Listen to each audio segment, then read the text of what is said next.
Casteism की वजह से हमें एवरी मिनट प्रूव करना पड़ता है कि हम वीकर सेक्शन से होने की वजह से हम वीकर परफॉर्मर नहीं हैं। दूसरे लोगों को विद इन 2 और 3 मंथ्स ये प्रमोशन का लाभ दे दिया गया था और मुझे उसके लिए 3 वर्ष संघर्ष करना पड़ा। मैं एससी कैटेगरी से हूं, वहां से फिर मुझे डिस्क्रिमिनेशन थोड़ा सा फेस करना पड़ा। डराया इस तरह से जाता है कि आप अगर वहां जाएंगे तो हमारा क्या बिगाड़ लेंगे, एससी कमीशन जाएंगे तो क्या बिगाड़ लेंगे, ये जानते हुए कि मेरी एपीआर आउटस्टैंडिंग्स हैं। इंटरव्यू में मैंने उन्होंने जो भी पूछा मैंने उनको बहुत कन्विंसिंग रेस्पॉन्ड किया और मुझे ना रिजर्व कैटेगरी से किया गया ना जनरल कैटेगरी से किया गया और मेरा नाम वहां मुझे नहीं, मेरे लिए बहुत शॉकिंग था। मुझे ये जानबूझकर किया गया, मेरे साथ एक डिस्क्रिमिनेशन है, अनजस्ट है, बहुत स्पष्ट है। मेरे हाथ में एक लेटर है, इसको एससी कमीशन जो शेड्यूल कास्ट कमीशन है उसको दिया गया है, जो एक संवैधानिक संस्था है। इस देश में एक कॉन्स्टिट्यूशनल प्रावधान है कि अगर आप एससी एसटी या ओबीसी से आते हैं, माइनॉरिटी से आते हैं, तो आपके लिए कमीशन बना हुआ है। दरअसल इस देश में जातिवाद और उससे होने वाले नुकसान का जो पैरामीटर्स है, जो पैमाना है, जो जातिवाद का तरीका है, वो बदल गया है।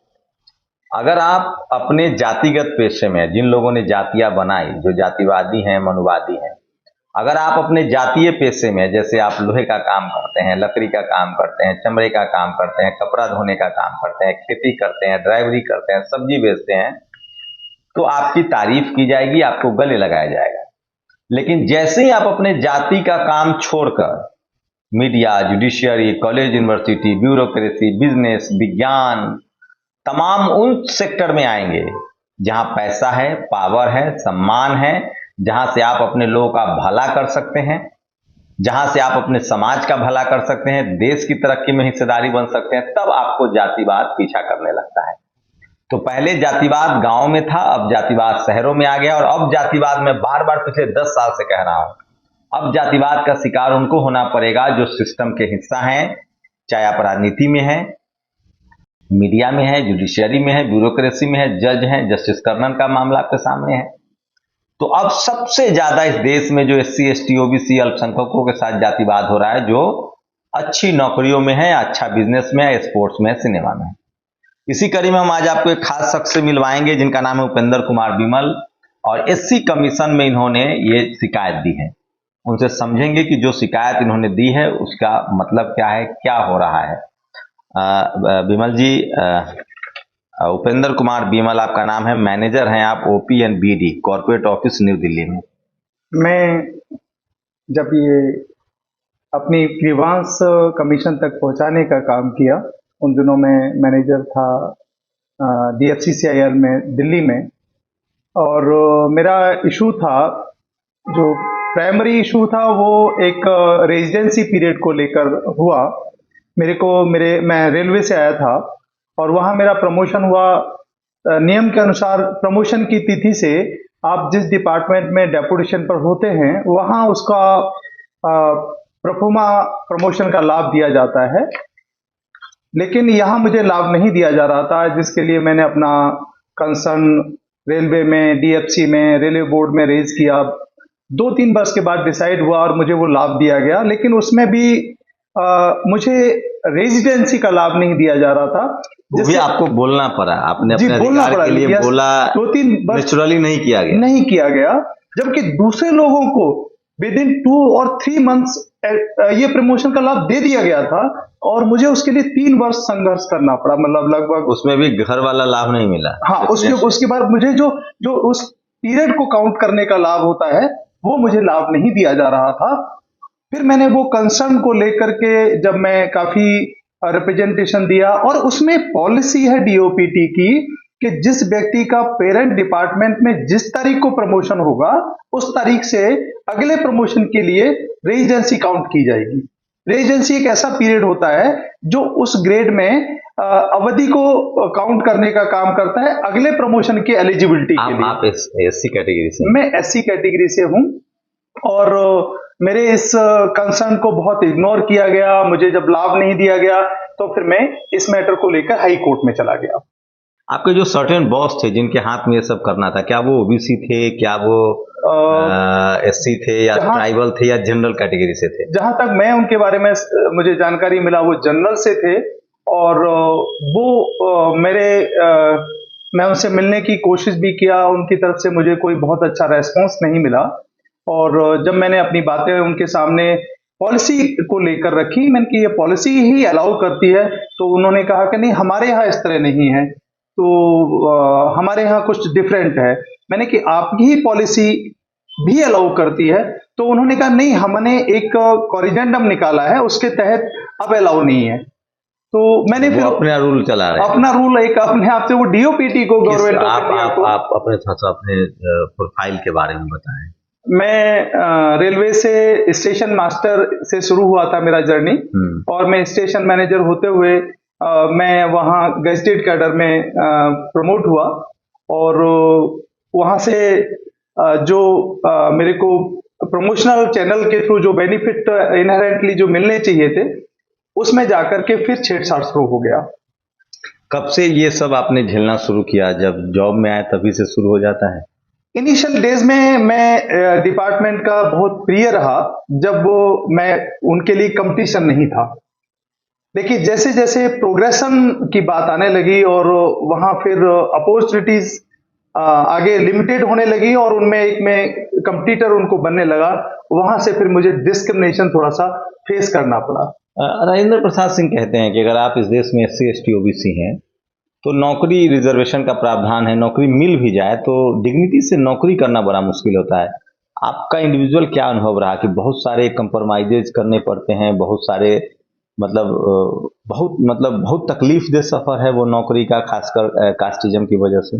कास्टिज्म की वजह से हमें एवरी मिनट प्रूव करना पड़ता है कि हम कास्ट होने, मतलब एक वीकर सेक्शन से होने की वजह से हम वीकर परफॉर्मर नहीं हैं, हम बेस्ट परफॉर्मर हैं, और ये हमें हर मिनट प्रूव करना पड़ता है। ये हमारे लिए सबसे बड़ी चुनौती ये तो साबित हो चुका है। जितने गवर्नमेंट सेक्टर में आप एसबीआई लीजिए, आप एलआईसी लीजिए, जहां रिजर्वेशन लागू है वहां परफॉर्मेंस बेहतर है उन कंपनियों का। ये सब आप लोग एग्जाम्पल नहीं देते हैं? रेलवे हो, मेडिकल, आज सरकारी कॉलेजेस, मेडिकल, सरकारी जितने बड़े अस्पताल हैं उसमें वीकर सेक्शन के लोग ज्यादा काम कर रहे हैं, एससी एसटी ओबीसी और डॉक्टर्स, बेहतरीन डॉक्टर्स, न्यूरोलॉजी हो या कार्डियो हो, सर्जन हो। रेलवे में देखिए, एलआईसी में देखिए, एसबीआई में देखिए, सारी टॉप जो पीएसयू कंपनियां हैं।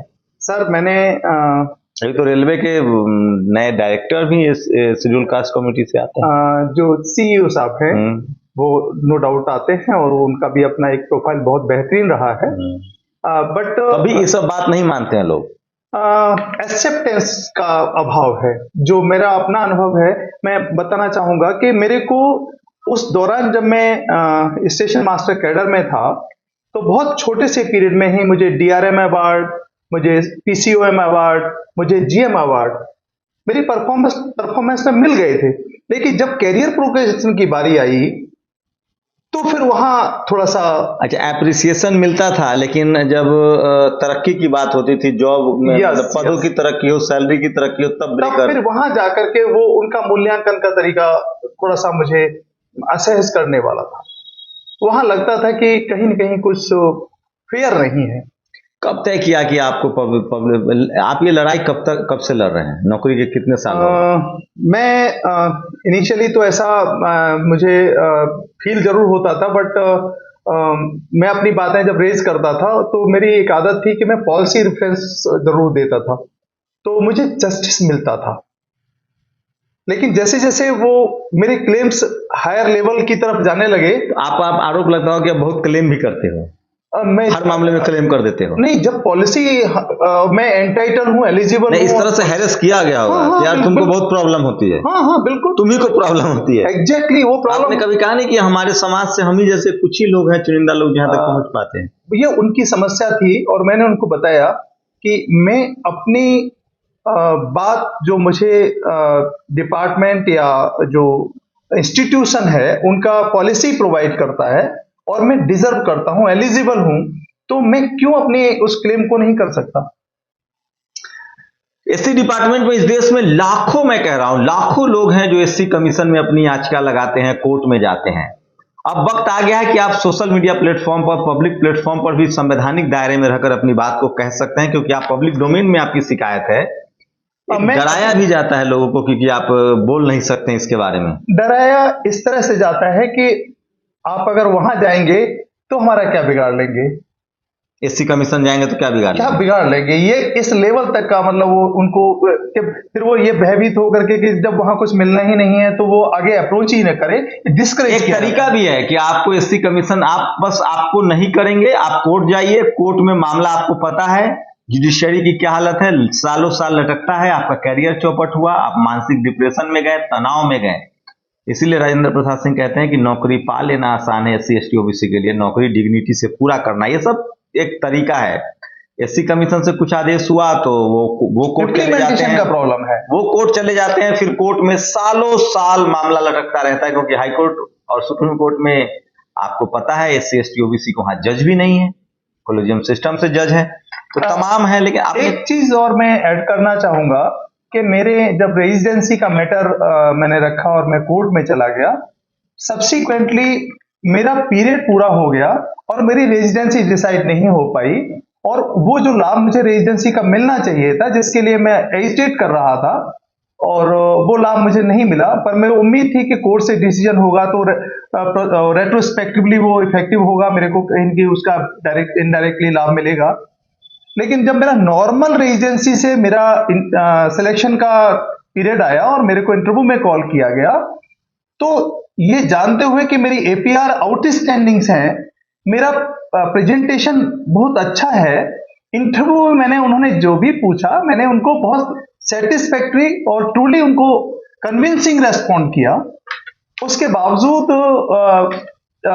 इंटरव्यू के 4 दिन बाद रिजल्ट आता है और उसमें मेरा नाम नहीं होता। 5-6 पोस्ट खाली थी जिसमें रिजर्व कैटेगरी की भी पोस्ट खाली थी। मैं रिजर्व कैटेगरी कैंडिडेट होने के नाते वहां भी कंसिडर किया जा सकता था, और मुझे ना रिजर्व कैटेगरी से किया गया ना जनरल कैटेगरी से किया गया, और मेरा नाम वहां मुझे नहीं, मेरे लिए बहुत शॉकिंग था। मैंने फिर एक रिप्रेजेंटेशन दिया कि मेरी इस डीपीसी को रिव्यू किया जाए और मेरे परफॉर्मेंस और सर्विस रिकॉर्ड को देख करके मुझे मेरा नाम इंक्लूड किया जाए। लेकिन वो रिजेक्ट कर दिया कि आपने वो जो हमारा क्राइटेरिया है उतने नंबर प्राप्त नहीं किए हैं, इसलिए आपको एम्पेनल नहीं किया जा सकता। फिर मैं एजिटेट करके मैं हाई कोर्ट में चला गया। इसी बीच में मैंने उनसे जानना चाहा कि मुझे डीपीसी की प्रोसीडिंग्स आप शेयर कर दीजिए, मैं देखूं तो सही कम से कम मेरा वीक पॉइंट क्या रहा जिसमें मैं अपने आप को इंप्रूव कर सकूं। तो वो देने से उन्होंने आरटीआई मना कर दिया। जब मैंने अपील किया और उसमें एक सुप्रीम कोर्ट का रेफरेंस कोट किया मैंने, तब जाकर उन्होंने मेरे केवल नंबर्स बता दिए कि आपको इतने में से ये नंबर मिले थे। तो वहां देखकर मुझे आश्चर्य हुआ कि मेरे एपीआर्स के 92% मार्क्स थे, क्वालिफाइंग 60% होता है, जो जनरल से बहुत ज्यादा हायर था। और वहीं पर जो प्रेजेंटेशन का मूल्यांकन और इंटरव्यू का मूल्यांकन जो डीपीसी के पास था, उसमें 25 में से मुझे 13 दिए गए और एक में 25 में से 14 दिए गए। मिनिमम 15 नंबर चाहिए थे 60% के हिसाब से, और इस तरह उन्होंने मुझे डिस्क्वालीफाई करने का एक साजिश के तहत। तो इंटरव्यू तो उसी का हथियार है, वो तो आप रिटर्न में जितना नहीं, नंबर ले आइए। मेरा बड़ा यहाँ स्पष्ट मत है, और मेरा मत नहीं है, ये भारत सरकार का मत है। डीओपीटी की कुछ गाइडलाइंस हैं डीपीसी के लिए कि आपको प्रमोशन के दौरान जब आप सुइटेबिलिटी जज करेंगे तो उसमें जो बेसिक सुइटेबिलिटी पैरामीटर होगा उसमें एपीआर होगा और उसका सर्विस रिकॉर्ड होगा, और स्पेशल जो बीकर सेक्शन है SC/ST है उनके लिए उन्होंने और आगे कुछ सेफगार्ड देते हुए लिखा है कि उनकी मेरिट पे विचार नहीं किया जाएगा, उनकी फिटनेस, सर्विस रिकॉर्ड और एपीआर के आधार पर देखी जाएगी। इस बेसिक गाइडलाइन को इग्नोर करके वो मेरी मेरिट को देखते हैं, और मेरिट भी प्रेजुडिशली डिसाइड करते हैं, वाइजली डिसाइड करते हैं। जिसका परफॉर्मेंस बहुत अच्छा रहा, अनडाउटेडली रिकॉर्ड उसका बहुत अच्छा है, आप उसको कैसे कह सकते हैं उसे कुछ नहीं आता होगा? अरे आता नहीं तो उसने परफॉर्म कैसे किया 4-5 साल तक? क्या उस पैनल में थे कोई SC/ST OBC के लोग? एससी के एक रिप्रेजेंटेटिव थे। वो तो मैंडेटरी कर दिया गया है। मैंडेटरी है, लेकिन मैं नहीं समझ पा रहा हूं कि वो कितना इफेक्टिव मैकेनिज्म है SC/ST के राइट्स को सिक्योर करने का ये थोड़ा सा एक विचारणीय है, तो अभी आप देखने की कोर्ट में आवश्यकता भी है। है मामला को लेकर। हाँ, तो अब मैं एक जनरल जो डीपीसी था उसको चैलेंज मैंने किया कि मेरा एपीआर अच्छा है, सब कुछ अच्छा है, तो ये पॉसिबल नहीं है, और मेरा प्रेजेंटेशन भी बहुत अच्छा था, तो मैं उनके इस अनफेयर जो उनका जजमेंट मतलब वो असेसमेंट था उसके लिए मैं वहां चला गया। इसी बीच में जब मुझे पता चला कि मेरे को 13 नंबर मिला है और 14 नंबर मिला है 25 में से, तो एक और प्रोविजन है भारत सरकार का कि रिजर्व कैंडिडेट जो एससी एसटी के लोग हैं उनको असेसमेंट में 10% की छूट रहेगी जनरल से। जैसे अगर 60% जनरल के लिए क्वालिफाइंग मार्क्स हैं तो एससी एसटी के लिए वो 50% रहेंगे। अब जैसे 50% की बात होती है तो 25 में से 12.5 नंबर आने चाहिए क्वालिफाइंग के लिए, मेरे 13 नंबर और 14 नंबर थे, तो मैंने फिर एक रिप्रेजेंटेशन दिया इस लाइट में, इन सर्कुलर पॉलिसी की लाइट में, कि ठीक है मेरे को आपने जनरल असेसमेंट में डिस्क्वालीफाई या अनसुइटेबल ट्रीट किया है, लेकिन मैं रिजर्व कैटेगरी का होने के नाते मैं 50% से ज्यादा नंबर सिक्योर किया हूं, मेरे को मिले हैं, तो मेरे को इस लाभ का इसका लाभ देते हुए और एम्पेनल किया जाए, मेरे को इंक्लूड किया जाए। तो उसमें उन्होंने डिपार्टमेंट ने डिसाइड किया कि चूंकि आप एससी से हैं, लेकिन हमारे यहाँ जिस ग्रेड में जिस पोस्ट के लिए प्रमोशन होना है वहां रिजर्वेशन लागू नहीं है। तब मैंने उनको बताया कि ये तो भारत सरकार का बहुत वेल सर्कुलेटेड पॉलिसी है और काफी पहले से है कि हर पोस्ट के लिए, हर ग्रेड के लिए, हर क्लास के लिए जहां पर 75% से ज्यादा रिक्रूटमेंट डायरेक्ट नहीं है, मतलब 25% से ज्यादा अगर प्रमोशन से वो पोस्ट भरी जानी है तो वहां पर आपको रिजर्वेशन देना मैंडेटरी है। प्रमोशन में आरक्षण का प्रावधान प्रमोशन में आरक्षण देना मैंडेटरी है, यह भारत सरकार की पॉलिसी है। तो मैंने उनसे कहा चूंकि यहां तो आप 70% प्रमोशन से भर रहे हैं, 25% से ज्यादा पर आपको रिजर्वेशन देना है, आप 70% भर रहे हैं, तो वहां तो रिजर्वेशन होना ही है, तो आप क्यों नहीं है? बोले हमारे यहां नहीं है। फिर मैंने उनको बोला कि आपके यहां क्यों नहीं है, थोड़ा सा मुझे बताएंगे, हम पीएसयू हैं। तो मैंने उनको भी बताया, मैंने पॉलिसी दिखाया कि यही पॉलिसीज भारत सरकार के सारे संस्थानों में, चाहे वो प्राइवेट हो, चाहे इंडस्ट्रियल हो, चाहे पीएसयू हो, सभी पर इक्वली एप्लीकेबल है। मैंडेटरीली ये स्टेटरी रूल्स हैं, इनको आप ओवरलुक नहीं कर सकते, और अगर आप कर रहे हैं तो आप कृपया हमें बताने की कोशिश करेंगे कि आपने ये अथॉरिटी कहां से मिला हुआ है कि आप उसको ओवर रूल कर सकते हैं।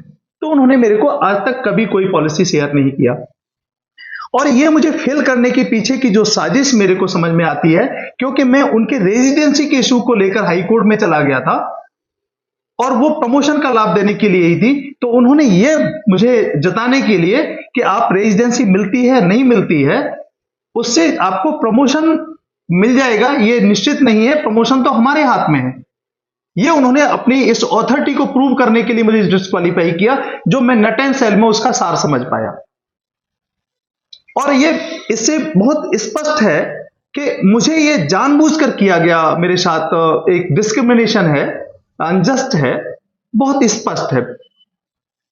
वो पॉलिसी को नहीं मानते, मेरी परफॉर्मेंस को नहीं मानते, वो अपने आप से ऑटोनोमस बॉडी की बात करते हैं, ऑटोनोमस बॉडी पर भी लागू होता है, मैंने वो भी पॉलिसी उनको दिया। फिर उन्होंने एक नया स्टैंड लिया कि ठीक है आप की बात ठीक मान लेते हैं, लेकिन आप ट्रैफिक कैडर से हैं और ट्रैफिक कैडर में सेफ्टी कैटेगरी में आता है, रेलवे बोर्ड का इस तरह का पॉलिसी है कि ट्रैफिक जो है वो सेफ्टी कैटेगरी में आता है और सेफ्टी कैटेगरी में रिलैक्स स्टैंडर्ड लागू नहीं होता। तब फिर मैंने उनसे कहा कि क्या आप मुझे वो पॉलिसी शेयर करना चाहेंगे जिससे मैं समझ सकूं कि वो कौन सी सेफ्टी सर्कुलर है रेलवे बोर्ड का जिसके तहत से वो ये पोस्ट जिस लेवल पे हमारा प्रमोशन हो रहा है वो उस कैटेगरी में आती है, सेफ्टी कैटेगरी में आती है। उसके बाद फिर जब मैंने उनको लिखकर किया, आज तक उन्होंने मुझे कोई पॉलिसी शेयर नहीं की। फिर मैंने अपने अगले प्रतिवेदन में उनको लिखा कि मैं गजेटेड ऑफिसर हूं और गजेटेड ऑफिसर रेलवे बोर्ड की डायरेक्टरेट जो सेफ्टी डायरेक्टरेट है उसके पॉलिसी के तहत, उसके सर्कुलर के तहत ये उस कैटेगरी में नहीं आता, गजेटेड ऑफिसर्स एक्सक्लूडेड है, नॉन गजेटेड उसमें कवर्ड है, ये भी स्पष्ट कर दिया। उसके बाद वो साइलेंट हो गए और फिर कहने लगे कि आपका मैटर तो हाई कोर्ट में है, आपका मैटर तो ये पॉलिसी से रिलेटेड कमीशन में है, और कमीशन डिसाइड करेगा। तो कुल मिलाकर वो मेरे मैटर में मुझे जस्टिस देने में वो डेफर करना चाहते हैं मेरे पीरियड को, जिस अब पीरियड एससी को। कमीशन से बात हुई, क्या रिस्पांस था? एससी कमीशन बहुत सीरियसली उन्होंने कॉग्निजेंस लिया और उनको नोटिस जारी किए। डीएफसी ने उस पर अपना रिप्लाई दिया, मैंने रिजॉइंडर दिया, उनके 3 टाइम्स जो है रिप्लाई आए हैं, और तीनों बार मैंने पॉलिसी रेफर करते हुए रिजॉइंडर दिए हैं। अब वो हियरिंग के लिए लिस्ट होना है, और मुझे एश्योर किया है कमीशन से कि आपका जल्दी ही केस की सुनवाई शुरू हो जाएगी और आपको न्याय मिलेगा। और क्या लगता है कि एक डराया धमकाया भी जाता है जो लोग नौकरी में हैं कि आप बात नहीं कर सकते? ये डराना ही तो था, ये ऑथोरिटी दिखाना था कि तुम कोर्ट में जाकर के अपनी बात कहते रहिए, करना तो हमें है, हम आपको रेजिडेंसी देंगे देंगे या नहीं देंगे। तो देंगे तो क्या आपको प्रमोट करेंगे कि नहीं करेंगे? आप एलिजिबल तो हो जाएंगे रेजिडेंसी से, लेकिन प्रमोशन तो हमारे हाथ है। आप एलिजिबल हो गए, आपको अपीयर कर लिया, कॉल किया, आप आए, आपको देखा, आपका इंटरव्यू हुआ, लेकिन आपको हमने नहीं किया। तो आप भी अगर किसी भी तरह के प्रोफेशन में हैं और इस तरह के जो डिस्क्रिमिनेशन है वो झेल रहे हैं, तो आप हमसे संपर्क कर सकते हैं। और मेरी कोशिश, मैं फिर कह रहा हूँ, ये संवैधानिक अधिकार का मामला है, आपके नस्लों का मामला है, देश की तरक्की का मामला है।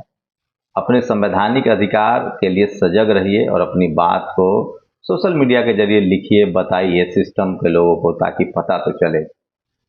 अगर आप डरेंगे तो डराए जाएंगे। मैं फिर कह रहा हूँ, भारत का संविधान आपको बराबरी का हक देता है। जो संवैधानिक अधिकार है उसके प्रति सजग रहिए। मैं और उपेंद्र विमल जी जो है एससी कमीशन गए हैं, हम लोग कोशिश कर रहे हैं कि जो भी ऐसे लोग हैं जिनके साथ इस तरह का डिस्क्रिमिनेशन होता है, उनकी बातें अब आप तक पहुंचाइए। मैं एक चीज और ऐड करना चाहूंगा इसमें कंक्लूजन में, कि हमारे भारत सरकार की नीतियां, जो डीओपीटी एक नोडल विभाग है वो बनाता है, और वो सभी विभागों को एडमिनिस्ट्रेटिव मिनिस्ट्रीज को भेजने का काम करता है। पीएससीज को वो डीपी के थ्रू भेजता है। मेरा जो डिपार्टमेंट है वो मिनिस्ट्री ऑफ रेलवे के तहत आता है। पीएसयू होने के नाते कुछ पॉलिसीज डीपी के थ्रू भी आती है। मैंने डीपी की पॉलिसीज, डीओपीटी की पॉलिसीज, रेलवे मिनिस्ट्री की, रेलवे बोर्ड की पॉलिसीज, जो कि मेरे को ये राइट देती हैं, मेरे को ये अपॉर्चुनिटी देती हैं कि मेरे को प्रमोशन में लाभ मिलना चाहिए, और हर एक ग्रेड में, हर एक पोस्ट में, हर एक क्लास में रिजर्वेशन का प्रावधान है, मिलना चाहिए। लेकिन यहां उन सारी चीजों को दरकिनार किया गया और मेरे को अनसुना किया गया और मेरे मैटर को लटकाया गया। जो अपॉर्चुनिटी मुझे 2022 में प्रमोशन की मिलनी चाहिए थी, 1/1/2022 से, वो लटकाते हुए इन्होंने मेरा 2 वर्ष कैरियर का बर्बाद किया। मैं अपने आप को बहुत डेडिकेटेड एक मतलब अधिकारी रहा, कर्मचारी रहा, और एक समर्पित रहा, और हमेशा बेस्ट परफॉर्म करने की कोशिश किया। ऐसी स्थिति में एक डिस्ट्रैक्ट भी पैदा होता है। बड़ा मुश्किल होता है कि हम अपनी लड़ाई लड़ें या अपने देश के लिए कंट्रीब्यूट करें। ये निश्चित रूप से विचार की बात है और विचारणीय प्रश्न है। हमें सारे लोगों को देखना चाहिए और सिस्टम को इस तरह का बनाना चाहिए कि हमारा सिस्टम के एसेट अपनी व्यक्तिगत परेशानियों से दूर रहें, उनके वेलफेयर पर डिपार्टमेंट पूरी तरह से काम करे, और जो उनके ऑफिसर्स हैं, जो उनके कर्मचारी हैं, वो मन लगाकर अपना पूरा समय, पूरा मन, पूरा समर्पण वो विभाग को दे सके और विभाग देश की उन्नति में अपना सहयोग कर सके, अपना कंट्रीब्यूट कर सके। तो ये बात अब तक तो साफ है कि जहां जहां डाइवर्सिटी है, रिप्रेजेंटेशन लागू है, रिजर्वेशन लागू है, वो सब डिपार्टमेंट शानदार बेहतर परफॉर्मेंस कर रहे हैं। लेकिन सवाल है कि जो लोग तमाम इन ऐसे जगहों पर कास्टिज्म करते हैं, उन पर सरकार को सजग होना चाहिए। लेकिन सरकार तब सजग होगी जब आप अपनी बात सरकार तक पहुंचाएंगे। तो उपेंद्र विमल जी ने दोनों काम किया है, सरकार से भी मामला सब जुडिश भी है, एससी कमीशन में भी है। और सोचिए, मैं फिर कह रहा हूँ, एससी एसटी ओबीसी के वो लोग जो जातिगत पेशा से ऊपर उठकर media, judiciary, college, university, bureaucracy, business में आ रहे हैं, स्पोर्ट्स, सिनेमा में आ रहे हैं, अधिकारी बन रहे हैं, उनके साथ ज़्यादा भेदभाव की खबरें सामने आ रही है। आप लोग चाहें तो सोशल मीडिया पर उसको शेयर कर सकते हैं, हमसे संपर्क भी कर सकते हैं, अपनी राय भी दे सकते हैं। मैं इस अवसर देने के लिए। अरे नहीं, ये तो आपका काम है। थैंक यू, धन्यवाद, आपने समय दिया इसलिए। और मैं थैंक यू बहुत आभारी हूँ। नहीं, ये तो हम लोग का काम है। हमारी कोशिश होती है कि इस देश में जातिवाद खत्म हो और देश को मजबूत बनाने में सब लोगों की भूमिका को सम्मान मिले। शंभू कुमार सिंह, नेशनल दस्तक, दिल्ली। नेशनल दस्तक की आपसे गुजारिश है कि अगर इसको बचाना चाहते हैं तो नेशनल दस्तक को सब्सक्राइब करने के लिए रेड कलर के सब्सक्राइब बटन को दबाएं, फिर बेल आइकन की घंटी दबाएं। नेशनल दस्तक को बचाने के लिए बहुत जरूरी है कि हर खबर को शेयर करें, लाइक करें, कमेंट जरूर करें।